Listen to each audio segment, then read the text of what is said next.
ఏపీలోని doctor BR Ambedkar Konaseema జిల్లాలో భారీ అగ్ని ప్రమాదం చోటు చేసుకుంది.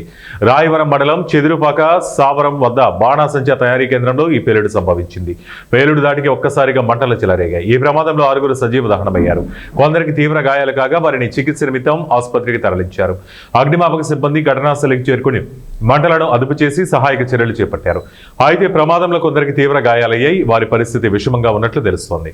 బాణాసంచా తయారీ కేంద్రాన్ని కొబ్బరిపాలెం గ్రామానికి చెందిన ఏలుగుబండి సత్యబాబు నిర్వహిస్తున్నారు. సుమారు 40 సంవత్సరాల నుంచి ఇదే వ్యాపారంలో ఆయన కొనసాగుతున్నారు. చుట్టుపక్కల ప్రాంతాల్లో ప్రసిద్ధి చెందిన బాణాసంచా కేంద్రాల్లో ఇది ఒకటి.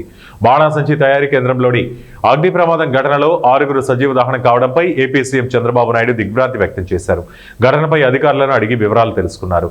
ప్రమాద కారణాలు, ప్రస్తుత పరిస్థితి, సహాయక చర్యలు, వైద్య సాయంపై అధికారుల నుంచి వివరాలు తెలుసుకున్న ముఖ్యమంత్రి స్వయంగా సంఘటనా స్థలికి వెళ్లి సహాయక చర్యల్లో పాల్గొనాలని అధికారులను ఆదేశించారు.